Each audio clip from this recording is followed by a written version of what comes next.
नमो तस्स भगवतो। नरेंद्र मोदी जी जब विदेश में जाते हैं तो वहां पे किसका नाम लेते हैं कि मैं बुद्ध की धरती से आया हूं। तो ये सोचने वाली बात है और समाज को भी इस पे गहन अध्ययन करना पड़ेगा कि जब देश के प्रधानमंत्री नाम लेते हैं बुद्ध का तो समाज को भी जो है ये धरकार समाज को भी सोचना पड़ेगा कि ये बुद्ध का नाम क्यों लेते हैं विदेशों में जाकर के। पहचान पूरे भारत की बुद्ध से है, क्योंकि भाई अगर हम कह दें डॉक्टर की जरूरत है तो मैं आपको कह दूं कि नहीं आप जो है मंदिर चले जाइए, तो मंदिर जाने से तो काम नहीं पड़ेगा। और कानून की लड़ाई अगर लड़नी है आपको, कानून की अगर लड़ाई लड़नी है तो मैं कह दूं कि नहीं भाई आप जो है क्या कहते हैं मंदिर जाइए, तो मंदिर जाने से तो कानून की लड़ाई आप नहीं लड़ सकते ना। तो इसके लिए आपको भारतीय संविधान जरूरत है। साथियों नमो बुद्धाय। और हमारे साथ में हमारे परम मित्र आदरणीय संतोष कुमार धरकार जी हैं। सर आपको नमो बुद्धाय। आपको भी साधुवाद।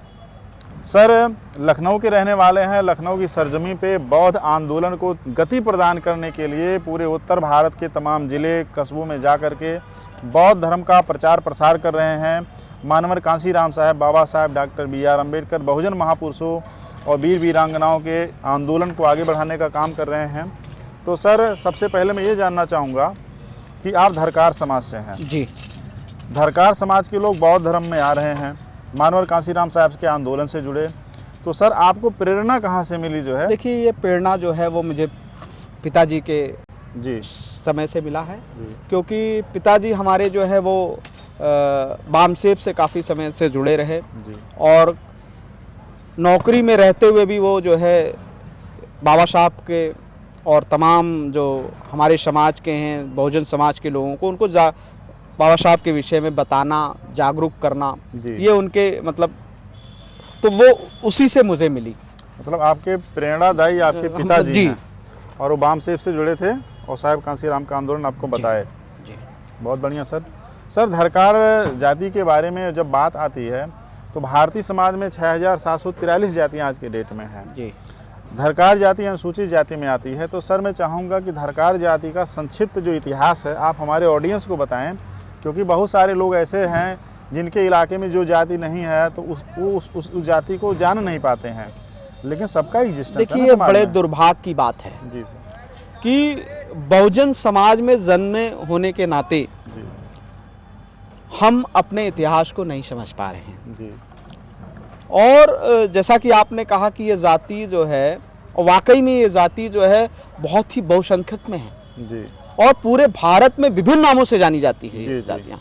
जैसे उत्तर प्रदेश में अगर हम बात करते हैं जी कहीं धरकार जी, कहीं जो है धारिया के नाम से, जी बहुत लोग कारुष भी लिखते हैं, कहीं बेनमनसी भी लिखते हैं। जी। और हम पश्चिम में बात करते हैं तो धानुक भी लिखते हैं, कठेरिया भी लिखते हैं। अगर हम इसी संक्षेप में अगर हम दिल्ली की तरफ बढ़ते हैं, हरियाणा में बढ़ते हैं तो वहाँ पे भी धानुक के नाम से जाने जाते हैं। राजस्थान में भी धानक के नाम से जाने जाते हैं। फिर हम इधर अगर एमपी में बढ़ते हैं तो एमपी में जो है वंशकार के नाम से जानते हैं। जी। बंसल के नाम से जानते हैं। उत्तर प्रदेश में सुल्तानपुर में बड़े पैमाने पे बंसल लिखते हैं लोग। जी जी। और फिर इसके बाद हम अगर बढ़ते हैं मिर्ज़ापुर और ये सब क्षेत्रों में धरकार की संख्या काफ़ी है। जी जी। और इसके बाद अगर हम बढ़ते हैं बिहार की तरफ तो वहाँ धरकार भी है।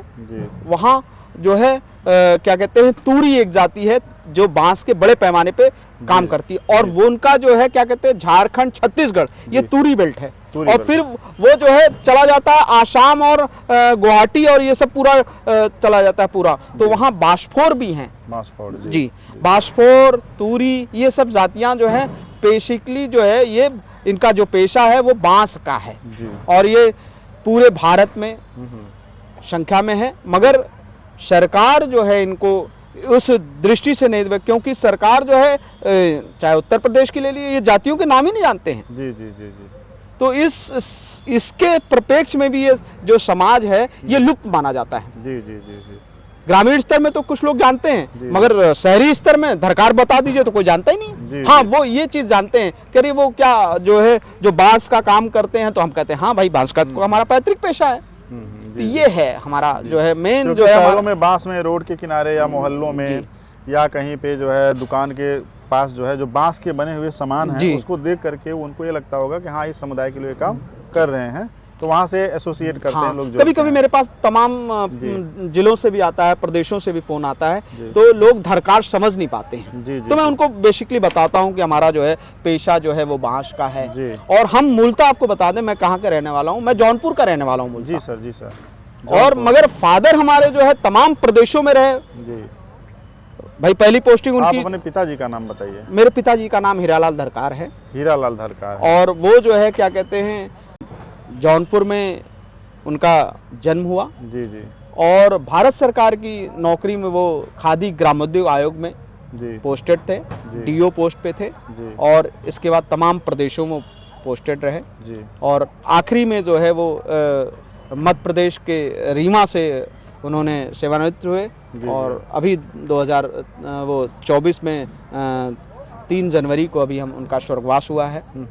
तो उनका भी हमने जो है पूरा जो है बाबा साहब के सिद्धांत और बुद्ध के सिद्धांत पे हमने विचार गोष्ठी और आदांजलि कार्यक्रम हमने उस कार्यक्रम का रखा साथियों, ये बहुत बड़ी बात है कि बहुजन समाज में मानवर कांसीराम के आंदोलन की जो अलग थी, जो एक वे था, जो एक धारा थी, जो है वो बहुजन समाज की तमाम जातियों को जोड़ी और उनको बौद्धमय बनाने के लिए ऐसे मोड़ पे ला करके अग्रसारित किया कि ताकि लोग अपने इतिहास को, अपने वजूद को समझें।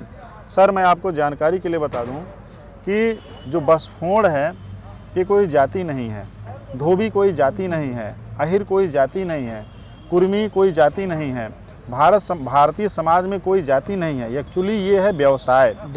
एक्चुअली ये शिल्पकार लोग हैं जी। ये आर्टिस्ट लोग हैं, आर्टिजन्स लोग हैं, इन्होंने आविष्कार किया।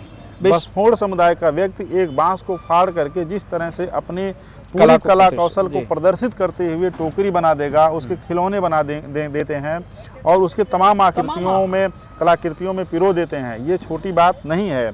आर्टिफिशियल ज्वेलरी तमाम आपने देखी होगी बांस की। आप जो है त्रिपुरा चले जाइए या आप साउथ में जाइए तो आर्टिफिशियल ज्वेलरी, हार से लेकर के बूंदे से लेकर कान तक का तमाम आर्टिफिशियल ज्वेलरी जी।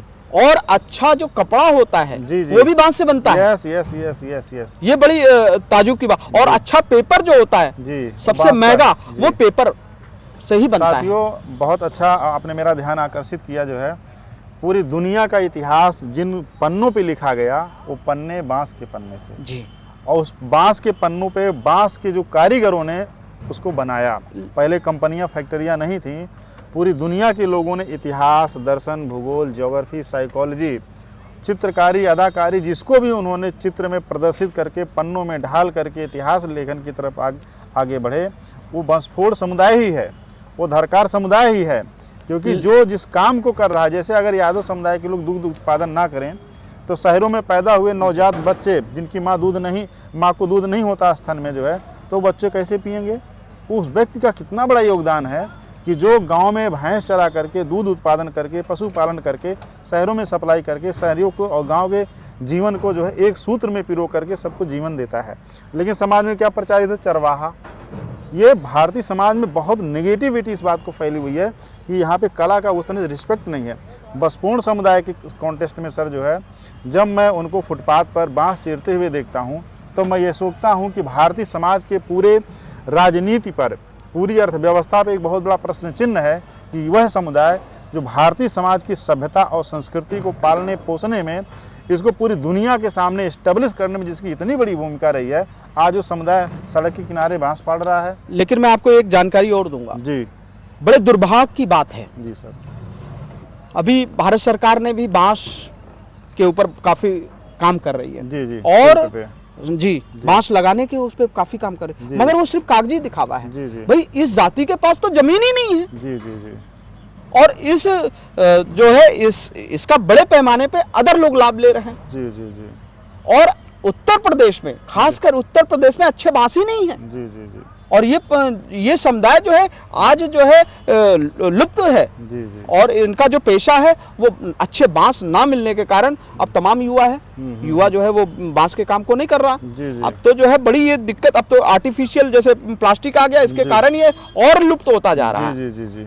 तो ये भी एक बड़ा संकट है। अभी मैं बड़े ताजुब की बात मैं आपको बताऊं कि अभी जो है आपके उप मुख्यमंत्री माननीय केशव प्रसाद मौर्य ने जो आंकड़ा दिया है, जी, जी। बड़ा मतलब किस मानसिकता से उन्होंने आंकड़ा दिया। उत्तर प्रदेश में इनकी 4000 कुछ संख्या है। ये मतलब ये, और जबकि हमारे बस्ती जिले में कुछ गांव में मिला के 4000 से ज्यादा लोग हो जाएंगे। अरे मैं आपको मिर्जापुर जी। मिर्जापुर ले लीजिए, इलाहाबाद ले लीजिए, जौनपुर ले लीजिए, प्रतापगढ़ ले लीजिए, जी सुल्तानपुर ले लीजिए, जी बनारस ले लीजिए। जी। भाई संख्या के आधार पर, मगर पता नहीं किस मानसिकता के हैं और उन्होंने क्या उस तरीके से बता दिया साथियों, है। मुझे ऐसे लगता है कि उनको इस पे पूरा एक टीम जो है प्रोजेक्ट वर्क तैयार करके गांव-गांव जा करके, कस्बों में जा करके, फुटपाथ पे रहने वाले लोगों की गणना भारत सरकार सही से कराए।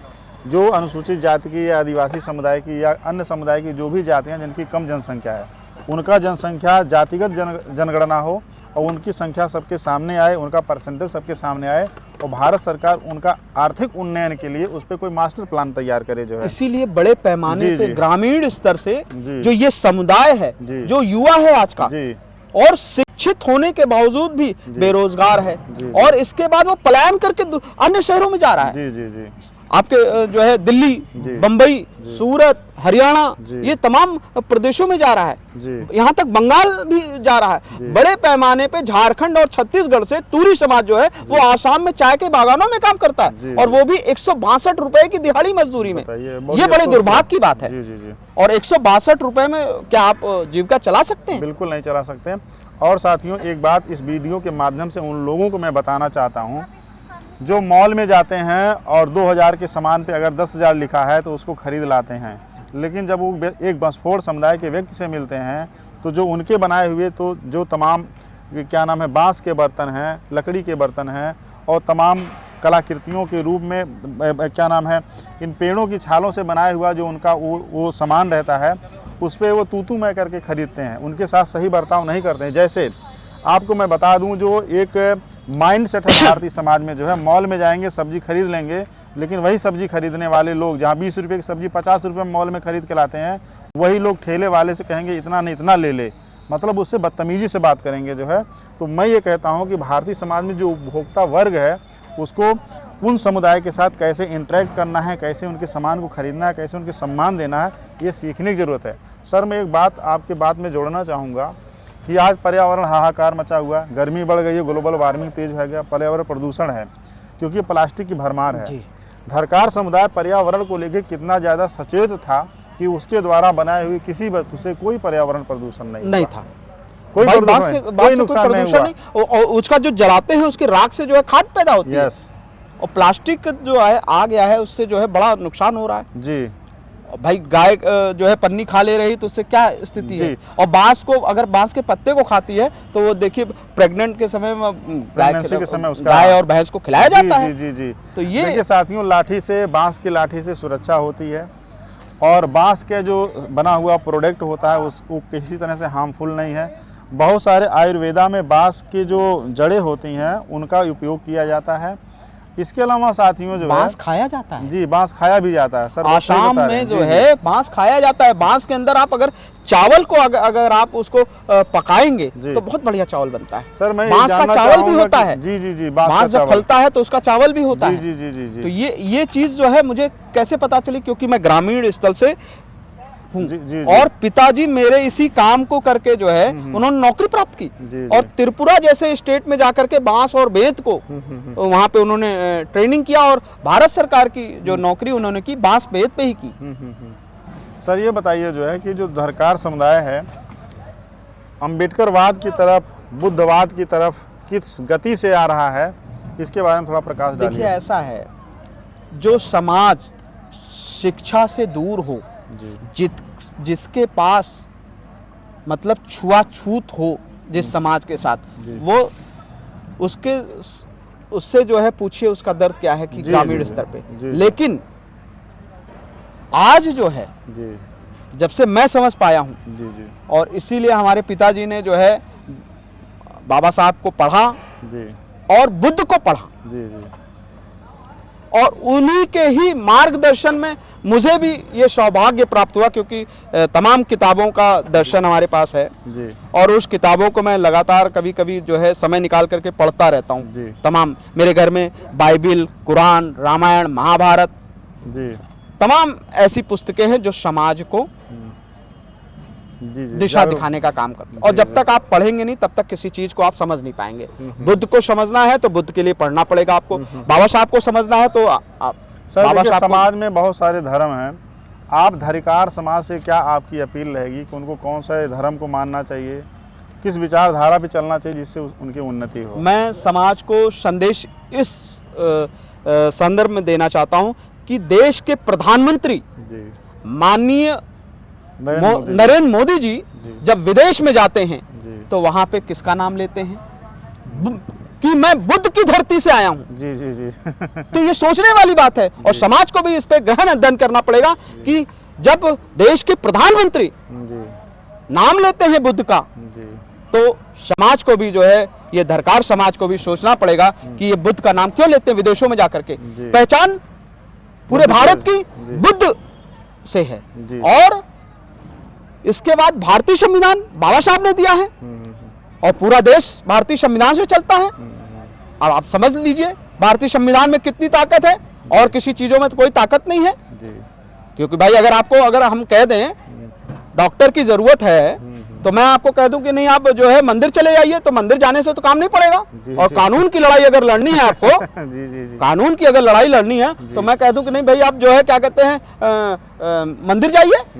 तो मंदिर जाने से तो कानून की लड़ाई आप नहीं लड़ सकते ना, तो इसके लिए आपको भारतीय संविधान जरूरत है। तो इसलिए मैं साथियों इस चैनल के माध्यम से अपील करना चाहता हूं कि आप अपनी आंखें खोलें और अपनी आंखें जब तक नहीं खोलेंगे तब तक आपको बुद्ध और बाबा साहब के बारे में समझ नहीं सकते हैं। सर एक टच मैं आपको देना चाहूँगा, लास्ट टच जो है कि भगवान बुद्ध शाक्य मुनि थे और जो है उनका जो कार्य क्षेत्र था जो है वो कपिल वस्तु है, कुशीनारा है, सारनाथ है, बोधि गया है, श्रावस्ती है और कौशाम्बी है और बिहार मिलाकर उड़ीसा और उत्तर भारत है। मैं कुछ प्रमुख स्थलों का नाम लिया और मैं देखता हूं कि इन्हीं स्थलों पे बड़ी संख्या में धरकार समुदाय के लोग हैं। तो भगवान बुद्ध के समय में उनके शिष्य रहे होंगे, उनके साथ घूमते रहे होंगे। देखिए पूरे बहुजन समाज के लोग जो है, ऐसा है, चक्कर क्या है कि ये तो समाज को भ्रमित किया गया है जी जी और सदियों से ये समाज को भ्रमित करते आ रहे हैं। जी और जो आदमी भ्रमित हो जाएगा जी तो उसको समझाने में बड़ा समय लगता है। जी जी अभी मैं बुद्ध की बात करता हूँ अपने समाज में तो लोग मुझे जो है कहते हैं अरे ये तो सबको बौद्ध बनाने के चक्कर में है। जी। अरे भाई बुद्ध को आप समझो तो जी जी जी जी जी भाई आप संविधान को नहीं समझना चाहते हो, जी भाई समझना पड़ेगा ना इस चीज को। जी। और उसके लिए जब तक आप पढ़ेंगे नहीं, जी और आप देख लीजिए आज पूरे भारत में जहां खुदाई हो रही वहां बुद्ध निकल रहे हैं। जी जी कोई और मूर्ति निकलती हो बताइए, किसी गणेश की निकलती हो, किसी शंकर भगवान की निकलती हो या किसी माता रानी की निकलती हो। जी जी तो भाई ये और ये जो अयोध्या जी साकेत, जी भाई ये पूरा जो है यहाँ पे भी अभी खुदाई हुआ है तो वहां पे भी बुद्ध के जी भाई सारनाथ आप देख लीजिए, सारनाथ में भी पूरा बुद्ध का है। जी जी भाई अभी जो है क्या कहते हैं तमाम ऐसी मूर्तियां हमने देखी जिसपे जो है टीका लगा दिया है लोगों ने, वो भी बुद्ध की है। जी तमाम मंदिरों में तो उसको दूसरी तरीके से ढाल दिया ना। जी और हर जगह जो है क्या कहते हैं जहां खुदाई हो रही है जी वहां बुद्ध निकल रहे हैं। जी जी तो ये मानना पड़ेगा हमें कि ये जो है पूरा भारत जो है बुद्धमय था। बुद्ध में था और भाई तो हम जो सब है उनके शिष्य रहे हैं। जी सम्राट जी अशोक अशोक, हर्षवर्धन, जी भाई उन्होंने 84,000 स्पूतों का निर्माण किया था। वो स्पूत कहाँ है आज? जी जी तो इसको भी समझना पड़ेगा। जी सर भारत भूमि जो है वो बुद्ध की भूमि है। जी, तो इस चीज को समझना पड़ेगा। और भाई हमारे देश के प्रधानमंत्री जाते हैं वो बुद्ध का ही नाम लेते हैं, तो इसको जनता को भी समझना चाहिए कि आखिर क्यों बुद्ध का नाम लेते हैं विदेश में जाकर के, वो और क्यों नहीं राम का क्यों नहीं नाम लेते भाई। देखिए सर का नाम है संतोष कुमार धरकार, लेकिन सर का नाम है संतोष, लेकिन इनके अंदर असंतोष व्याप्त है। उसका सबसे बड़ा कारण यह है कि जो धरकार समुदाय है आर्थिक रूप से पीछे है, सामाजिक रूप से पीछे कर दिया गया है, उसके साथ छुआछूत का बर्ताव किया जाता है, बहुत शिक्षा का अभाव है, नौकरियों में नगण्यता है, जो रिप्रेजेंटेशन का मुद्दा है, भागीदारी का मैटर है, उसमें कम है। लेकिन सर को इस बात का एहसास है कि हमारी जड़ें जो है वो बौद्ध धर्म में हैं। हमारी जड़ें जो है भारतीय संविधान डॉक्टर B.R. अम्बेडकर में हैं। हमारी जड़ें बहुजन महापुरुषों में हैं और इन्हीं जड़ों से हमारा उत्थान होगा। आपके पिताजी नौकरी में आए भारतीय संविधान की वजह से। आपके पिताजी को बौद्ध धर्म का ज्ञान हुआ मानवर कांसीराम की वजह से। आप बौद्ध धर्म की रास्ते पे चल रहे हैं, तो सर मैं बहुत बहुत धन्यवाद आपका करना चाहूँगा। आपका भी बहुत बहुत साधुवाद। ये रास्ता ही आपको आपने आगे जो ले है जाएगा। आपके चैनल को भी बहुत बहुत साधुवाद। सर तो thank you star very much Nalanda में बहुत ही साधुवाद, और आपको खासकर साधुवाद कि आपने जो है हमारे समाज की जो है विषय में बात किया, इसके लिए मैं पुनः आपको साधुवाद करता हूँ। जय भीम। जय भीम सर, नमो बुद्धाय। और पूरे धरकार समुदाय के लोगों को जय भीम नमो बुद्धाय है। आप जो है बुद्ध के रास्ते पाइए, एक दिन हम फिर से बौद्ध में भारत बनाएंगे, हमारी तरक्की निश्चित है। नमो बुद्धाय।